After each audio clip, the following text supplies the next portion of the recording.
La serpiente como símbolo del mundo subterráneo es la expresión del hecho de que la curación se produce al borde del reino de los muertos, de que la enfermedad no es sólo una perturbación de funciones, sino que tiene lugar, más bien, sobre la pala de la muerte. Como dice una expresión popular, ya no es posible averiguar si la serpiente o el dragón hacían alusión a las divinidades del infierno en la historia de las religiones. En todo caso, la serpiente es una figura en la cual el dios se puede acercar físicamente a un enfermo. La bipolaridad expresada por el símbolo de la serpiente también se encuentra en la idea griega de que los dioses pueden curar, herir y ser ellos mismos portadores de heridas. Asclepios trabó relación con la serpiente en el reino oscuro, cercano al infierno de su padre adoptivo Quirón. Este centauro bondadoso es un curioso ser en que se manifiestan las opciones arriba hombre, abajo caballo, y herido en su parte inferior por una flecha mortal de Heracles. Quirón no puede morir. El caballo, la serpiente y el perro, como animales subterráneos, espantan el mal, pero el médico originario que sufre con los demás cuenta con el quironio, que puede curar cualquier mordedura de serpiente, también la propia herida, que sin embargo y al mismo tiempo se considera incurable. Ya en la antigüedad y hasta la temprana edad moderna se extraía teriaca de la carne de la serpiente como remedio universal, como panacea, y los venecianos incluso establecieron un criadero de serpientes propio para fabricar el codiciado antídoto universal. En el arte cristiano, la olla de la teriaca se convirtió en atributo del Redentor divino que se opone a la manzana del pecado. A veces también el Espíritu Santo coopera con el médico Jesucristo como farmacéutico celestial, como comerciante de pomadas y teriaca. Las antiguas descripciones de la curación mediante el sueño sagrado y la epifanía del Dios en el sueño se presentan como historias verdaderas con su estricta separación de sueño y de vigilia. Como la siguiente descripción de Epidauro. Un hombre fue curado en su pie por una serpiente. La estaba pasando muy mal debido a un tumor maligno en el pie. Durante el día era llevado por sirvientes al aire libre y permanecía sentado en un sillón. Cuando justo se había quedado dormido, apareció una serpiente del lugar de sanación, le rozó y le curó el pie con su lengua y volvió a retirarse. Cuando se despertó sano, dijo que había visto un rostro y que había soñado con un joven hermoso que frotaba su pie con un medicamento. En los informes de la antigüedad, el proceso de curación real a menudo se representa mediante el encuentro atemorizador, fugaz o casi tierno con una serpiente, mientras que en la vivencia del sueño que se describe, Asclepio trata al enfermo como un médico mortal. Nos encontramos, por lo tanto, con un curioso entrecruzamiento de los niveles real y simbólico. La serpiente, como animal simbólico, pertenece al entorno terapéutico de los santuarios de Asclepio. Puede aparecer en cualquier momento y volver a desaparecer.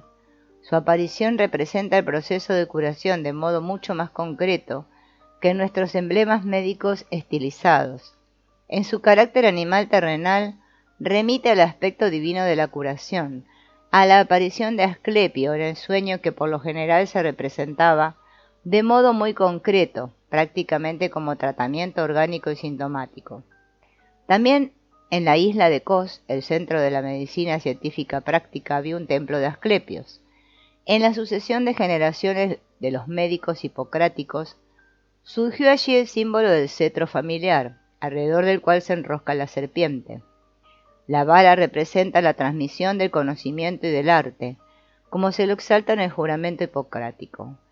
La conservación de esta vara en el bosque sagrado constituye, junto con la serpiente de Asclepio, un símbolo doble que aún hoy sigue siendo emblema de la medicina, pues bajo la influencia de la alquimia de la Edad Media, se equiparó en parte la vara de Hermes con dos serpientes enroscadas, el caduceo con el emblema de Asclepio y según la leyenda, el ciprés del que se hace la vara era originariamente un joven favorito de Apolo llamado Cipariso, quien se transformó en árbol por haber matado involuntariamente a su querido ciervo. Kerenji interpreta el ciprés y el ciervo como tótems de la familia de los médicos. Desde la época de Hipócrates se hubiera agregado además la serpiente como animal simbólico. Los israelitas partieron de Or de la montaña, camino del mar de Sui, rodeando la tierra de Edom. El pueblo se impacientó por el camino, y habló el pueblo contra Dios y contra Moisés. ¿Por qué nos han subido de Egipto para morir en el desierto? Pues no tenemos ni pan ni agua y estamos cansados de este manjar miserable. Envió entonces el Señor contra el pueblo serpientes abrasadoras que mordían al pueblo y murió mucha gente de Israel. El pueblo fue a decirle a Moisés: hemos pecado por haber hablado contra el Señor y contra ti. Intercede ante el Señor para que aparte de nosotros las serpientes. Moisés intercedió por el pueblo y dijo el Señor a Moisés: hazte una serpiente y ponla sobre un mástil. Todo el que haya sido mordido y la mire vivirá. Hizo Moisés una serpiente de bronce y la puso en un mástil. Y si una serpiente mordía a un hombre y éste miraba a la serpiente de bronce, quedaba con vida. Según Reyes 18:4, el rey Ezequías rompió la serpiente de bronce de tiempos a Moisés, que probablemente era una antigua divinidad de la curación. En Juan 3:14 todavía se compara la serpiente de bronce de Moisés con Jesús levantado en la cruz. Otras divinidades de la curación fueron desplazadas a favor del culto a Yahvé. En la opinión de Nier, Yahvé, como antigua divinidad solar oriental, actúa como juez, infligiendo la enfermedad como castigo y la curación como derecho. Esto explicaría los textos en que se representa al Dios de Israel en el doble rol de causante de enfermedad y de la salud. Tanto el rol sanador como el enfermante de Yahvé tienen un aspecto individual y uno colectivo, dirigido a la conducta de todo el pueblo, como queda claro en la escena citada. La combinación de las esferas de la justicia y la enfermedad, curación, también determina el famoso párrafo de Éxodo 15:26. Y dijo: si de veras escuchas la voz del Señor tu Dios y haces lo que es recto a sus ojos, dando oídos a sus mandatos y guardando todos sus preceptos, no traeré sobre ti ninguna de las plagas que envié sobre los egipcios, porque yo soy el Señor, el que te sana. El efecto sanador de Yahvé se extiende también a sus enviados. Por ejemplo, en el pequeño libro Tobías del Antiguo Testamento, donde el ángel Rafael, Dios sana, expresa tanto la trascendencia como la cercanía sanadora de Yahvé. Con el correr de los siglos, el motivo Yahvé, el que sana, que provenía originariamente de la adoración de divinidades familiares, pasó a la esfera de la religión oficial. En el marco de esta exposición no podemos responder si la abolición de la serpiente sanadora del templo de Jerusalén por parte del rey Ezequías tiene que ver con esto. En el rito de levantar la serpiente, algunos ven un culto a los muertos practicado por los fenicios o por los antiguos hebreos. La ilustración frecuente de Números 21:6-7 podría haber favorecido el redescubrimiento del emblema de Asclepio en la temprana Edad Moderna. Se identificaba a la serpiente con el pagano Asclepios o bajo la influencia del Apocalipsis de San Juan, con Satanás, de modo que en el cristianismo aparece predominante la apreciación negativa de la serpiente. Hay sin embargo excepciones a esta regla, y la fuerza simbólica de la serpiente permanece inquebrantable, no solo debido a la continuidad como emblema de la medicina. La propuesta de que los verdugos lleven el báculo pastoral con la serpiente enroscada en su escudo es característica de la bipolaridad del símbolo de la serpiente. Los verdugos eran considerados alumnos de Asclepio y de Paracelso, y la mayoría de los ciudadanos adoraban aún hoy al verdugo como un semidios, y cuando en caso de enfermedades de hombres y bestias ya nada ayuda, Se llama a este hombre sabio, como se lo denomina prácticamente en todas partes, para que dé consejo. Hay numerosos paralelismos entre la vara con la serpiente de Asclepios y la iconografía cristiana que remite a Números 21, 4, 9, en relación con el motivo de la elevación de San Juan. Por ejemplo, el obispo Arsacio, que según la leyenda llevó a Milán la serpiente de Moisés, es adorado como segundo patrono de la iglesia de Nuestra Señora de Múnich. Allá se lo representa en dos lugares con la serpiente que rodea su báculo pastoral. En San Juan 3:14 se habla de la crucifixión de Jesús y se la denomina elevación, y es comparada con la serpiente de Moisés, demostrándose que esta relación ya se veía en la Biblia. A pesar de la interpretación predominantemente negativa de la serpiente en la conciencia judeocristiana, que Jesús era entendido como parmacón, ambivalente, maldito y sagrado, al igual que el chivo expiatorio, queda demostrado en la aplicación de Deuteronomio a Jesús en la epístola a los Gálatas, donde dice: no dejarás que su cadáver pase la noche en el árbol, lo enterrarás el mismo día, porque un colgado es una maldición de Dios. Así no harás impuro el suelo que el Señor tu Dios te da en herencia.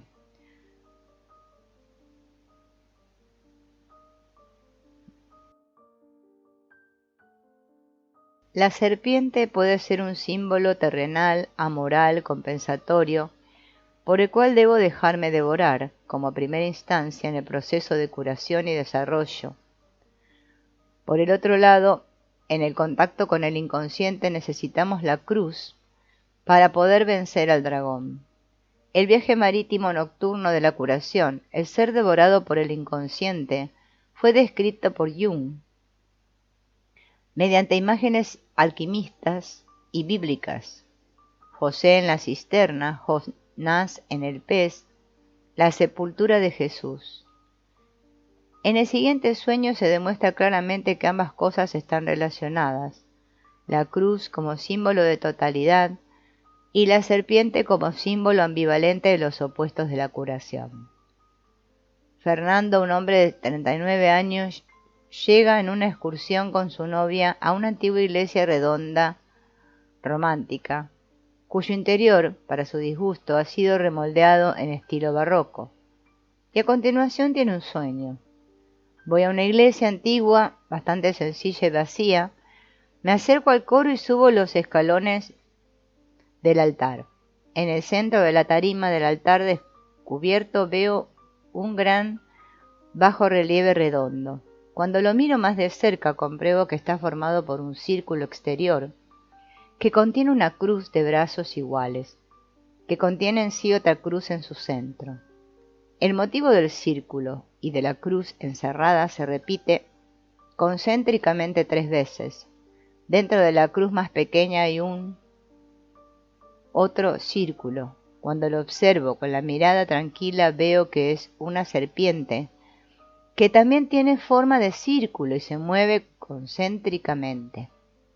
El hombre que sueña este maravilloso mandala se pregunta si la serpiente no tendrá que ver con el pecado o con sentimientos de culpa sexuales, pero al despertar está inmediatamente seguro de que la serpiente central allí, en mitad de la cruz en el altar de la iglesia, está en el lugar adecuado. Es bueno que pongamos entre paréntesis nuestro saber acerca del significado cristiano de la cruz y que veamos en ella, en primer lugar, el símbolo universal del estar íntegro, del estar sano. En la raíz germana, Beil, ambas cosas están unidas. En inglés, Hul. Justamente en la meditación, la cruz no se debe actuar solo como signo del Hijo del Hombre y de su pasión, sino que debe ser eficaz más bien como signo del hombre. En la psicoterapia corporal trabajamos con las 3 cruces, la inferior, la superior y la suprema, que representan la totalidad, la permeabilidad y la conexión. No siempre somos conscientes de la cruz inferior, es decir, de la conexión longitudinal entre la columna lumbar y la pelvis a través del hueso sacrosoldado y de la conexión transversal de la articulación de las caderas. A veces son el dolor, los bloqueos, los trastornos funcionales los que nos hacen tomar conciencia de esta zona. La cruz superior está formada por la conexión transversal de la articulación de ambos hombros y por el eje longitudinal que va de la base del cráneo al centro de la columna dorsal. Esta importante cruz interna está representada e imaginada de este modo y se entrega hacia el suelo, independientemente de la postura de quien esté realizando los ejercicios. Es aún más importante el trabajo en las conexiones articuladas, en la movilidad de esta cruz en sí misma. Hay que disolver el endurecimiento allí existente, la energía mal encauzada, la mala postura. En un primer momento es más fácil percibir la movilidad de este armazón interior que nos sostiene cuando estamos acostados, pero más tarde también hay que conservar esta movilidad al estar erguido. En lugar de fijarse en sí mismo, quien hace los ejercicios aprende a abandonarse a la fuerza de la gravedad, a dejarse llevar y a entregarse al juego con el equilibrio en la cruz superior. Esto es parte de la postura humana erguida en la identidad flexible. En la experiencia corporal de la cruz se repite la dialéctica de lo propio y lo ajeno. Esto es válido también para la cruz suprema, la conexión transversal de la oreja a oreja, la conexión longitudinal desde la cubierta del cráneo hasta la séptima vértebra cervical. En este ámbito, entre el cráneo y primera vértebra cervical, se forma lo que en el lenguaje cotidiano se conoce como testarudez. Volverme más libre en esta zona, menos testarudo, dejar que lo propio se encuentre con lo otro ajeno en una identidad flexible, es el requisito para asentir o disentir con la cabeza. Así como la masculinidad inferior y superior están relacionadas, también lo están la cruz inferior con la superior y la suprema. Circunciden el prepucio de su corazón y no endurezcan más la cerviz. Deuteronomio 10:16. Tanto en la fe cristiana como en la terapia corporal y en el análisis junguiano, la cruz es símbolo de estar íntegro, de estar sano, de totalidad, pero también es el símbolo del sufrimiento de la falta de totalidad, ante mi identidad amenazada o testaruda, ya que la cruz de la integridad y de la rectitud está quebrada en el hombre natural, le falta esta o aquella parte de la cuaternidad de la cruz, o partes demasiado largas o atrofiadas, de lo que se puede inferir un desarrollo excesivo o un subdesarrollo de determinadas partes del alma y la existencia de carencias físicas condicionadas por la psique. La cruz está representada, inscrita en nuestro cuerpo, en nuestro desequilibrio psíquico y en nuestra enantiodromía, como en un cuadrado que intentamos dibujar a mano y que nunca nos sale de forma ideal. La individuación, la búsqueda de la totalidad, no de la perfección, implica dejarse conducir por el arquetipo del sí mismo, por la integridad de nuestra personalidad humana, por la circunferencia total y por su centro que conduce, por su fundamento que nos sostiene. Empíricamente es imposible distinguir qué es un símbolo del sí mismo y qué es una imagen de Dios, dice Jung. El sí mismo aparece en sueños, mitos y cuentos de hadas como una personalidad superior, el rey, el héroe, el profeta, el redentor, o como símbolo de totalidad, círculo, cuadrado, cuadratura del círculo. ¿Por qué es justamente el número 4 el que está en relación con el sí mismo? En primer lugar, parece que esto se debe a causas externas, estéticas. Jung descubrió símbolos de la totalidad especialmente elocuentes en la estructura cuadrada y en cruz de ciertos mandalas. Los descubrió en mandalas dibujados por artistas o por sus analizados y en mandalas que él mismo dibujaba.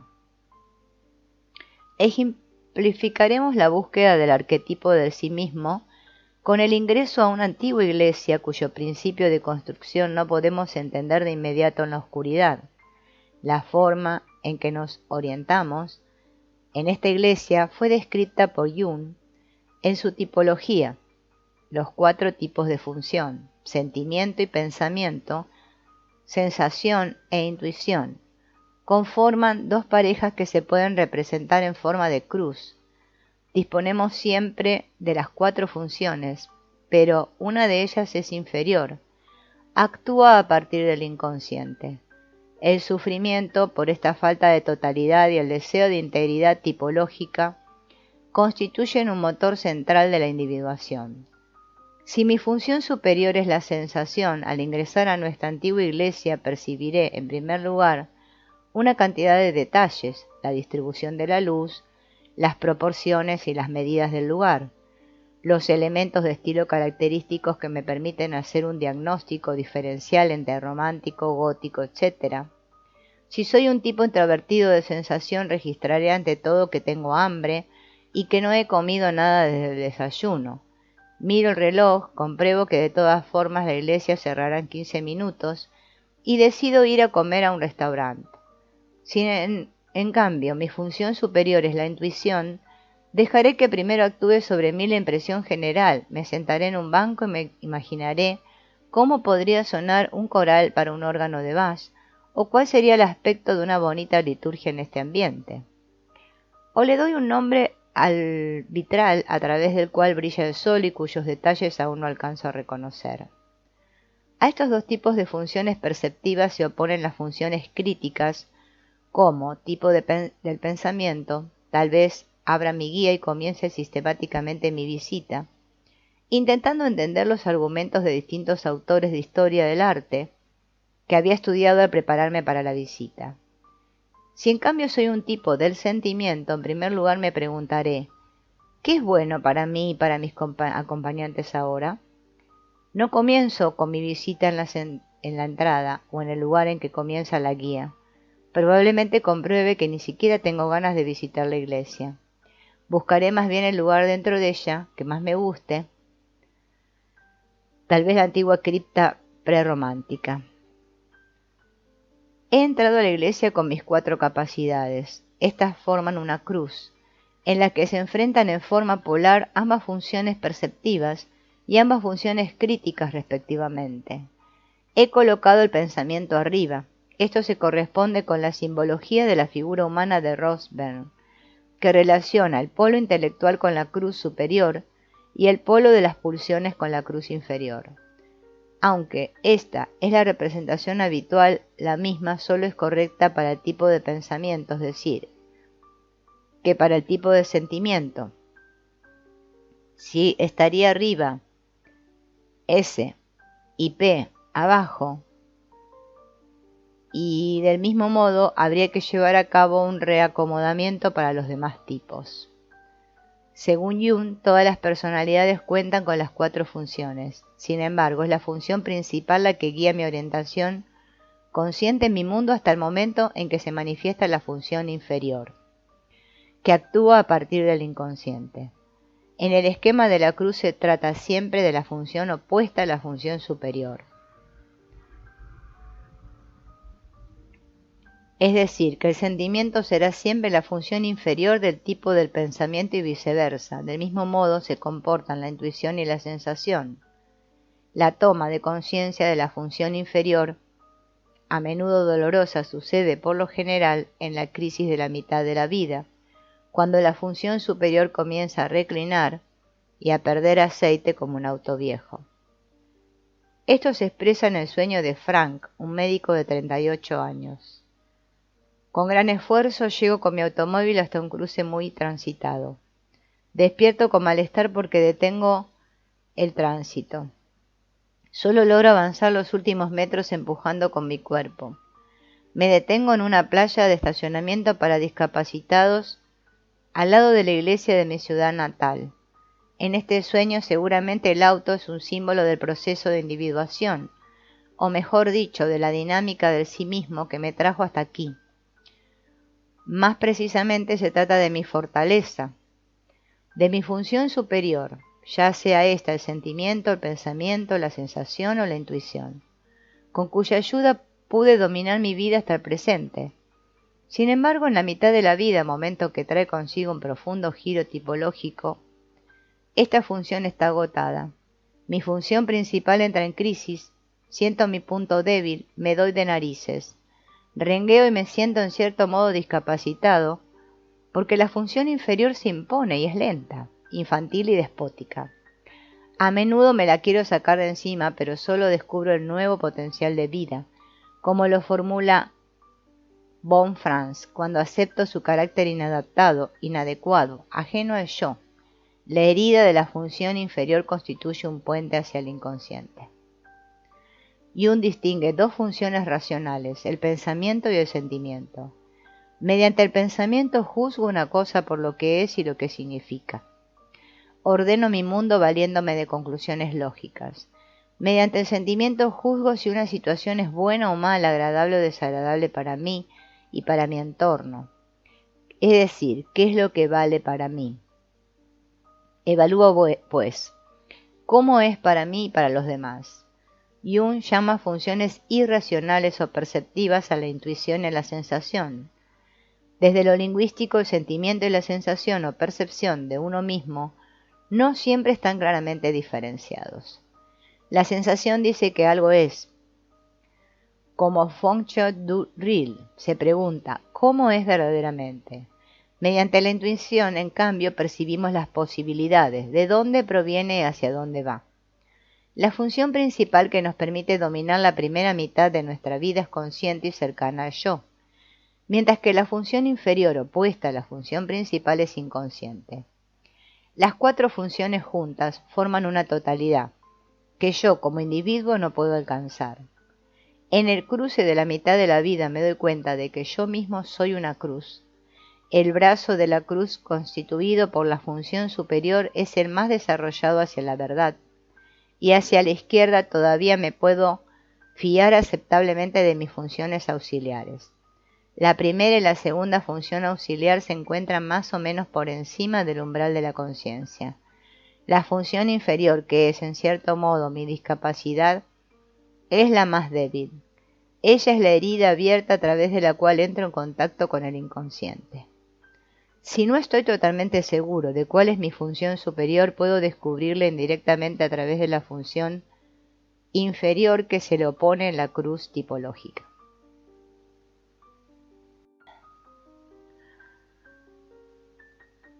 Me puedo preguntar entonces, ¿cuáles son los puntos débiles con los que siempre vuelvo a tropezarme, de modo que me doy de narices todo el tiempo? ¿Cuál es la función que siempre se vuelve a bloquear en situaciones de exigencia? Por ejemplo, cuando un tipo de sentimiento le habla de sentimientos a un tipo del pensamiento. Pero ante todo debo preguntarme, ¿qué características negativas son las que más odio en los demás? Es decir, ¿cuáles son los aspectos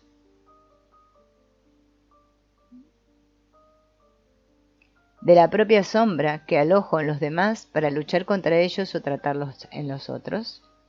En tanto, hemos avanzado por distintos caminos en nuestra visita a la iglesia y llegamos al altar del crucero. Sobre este altar cuelga una cruz. De pronto tomo conciencia de que estoy parado en el centro de la iglesia, en el crucero, allí donde está la intersección de ambos brazos de la cruz de su planta. Miro hacia adelante, hasta el ábside, hacia atrás, por donde entré a la iglesia. Miro hacia ambas naves laterales y descubro que esta iglesia es un mandala que se prolonga con una pequeña cruz sobre el altar que encuentra su expresión en la comunión de los fieles. Hay aún otro punto de vista importante para la cuaternidad de la cruz, que es de decisiva importancia para el proceso de la curación, a saber la dualidad unificada de la relación médico-paciente. Jung describió esto en la dualidad unificada entre hombre y mujer como esquema de cuaternio matrimonial, teniendo en cuenta el inconsciente del sexo opuesto en cada caso. El hombre tiene una imagen psíquica inconsciente, una mujer interna que Jung denominaba ánima, al igual que la mujer tiene una imagen masculina inconsciente que Jung denomina animus. Nos basamos en esta forma de cruz y de cuadrado junguiano para representar el arquetipo del chivo expiatorio y el arquetipo de la curación. En este punto no necesitamos adentrarnos en la discusión reciente acerca de la posibilidad de que la mujer tenga un ánima y el hombre un ánimos. Como lo expresa Rosenberg, la cruz es signo del hombre en general, no solo de la pasión de Jesús, el Hijo del Hombre en particular. No se la puede limitar desde la psicología de la conciencia y de modo pseudo-liberal al signo de un determinado grupo social. Todos vivimos bajo la cruz, independientemente de que tengamos crucifijos colgados en nuestras paredes o no. Demostraremos que la cruz de Jesús, más allá del recuerdo del Mesías histórico, tiene un significado sanador universal. Este significado se relaciona con el arquetipo del chivo expiatorio en su estructura de opuestos y en su posible perversión.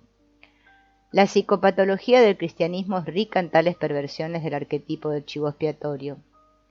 En primer lugar, está la identificación masoquista con el complejo del chivo expiatorio, que se puede expresar como mentalidad de víctima depresivo altruista, y que va acompañada de la internalización de un Dios Padre severo, sediento de venganza, revestido de una persona máscara amante y caritativa. Otra perversión está constituida por la disociación de la imagen femenina en la santa y la prostituta, en María y Eva. Esta disociación siempre volvió a llevar en la historia del cristianismo a que las mujeres se convirtieran en portadoras del complejo colectivo de chivo expiatorio. Así fue como las mujeres se identificaron con el aspecto destructivo de la bruja o asumieron proyecciones masculinas mediante la propia desvalorización de la sensibilidad femenina, de la cultura femenina, del cuerpo femenino. Los ejemplos parecen provenir de siglos lejanamente pasados, pero tienen, sin embargo, sus correlatos inconscientes en nuestro presente racional. Si la cruz actúa como símbolo vivo en el sentido de Jung, no lo hace mediante su traducción ni su explicación, pues el símbolo es para Jung la mejor denominación o fórmula posible para una situación factual relativamente desconocida, reconocida o exigida sin embargo como existente. Es expresión de la tensión de los opuestos de nuestra desgarrada imagen divina. Toda explicación de aquello que la cruz significa, por ejemplo, como signo del amor divino, se mueve aún en el ámbito del signo presimbólico semiótico. Pues, amor divino designa la situación factual a expresar de modo más certero y mejor que una cruz, que puede tener además muchos otros significados. En cambio, es simbólica la explicación que ve la cruz, más allá de todas las explicaciones imaginables, como expresión de una situación factual que hasta ese momento es desconocida, incomprensible, mística, trascendente, o sea, como una situación factual, por lo pronto psicológica, que como más certeramente puede ser representada es con una cruz.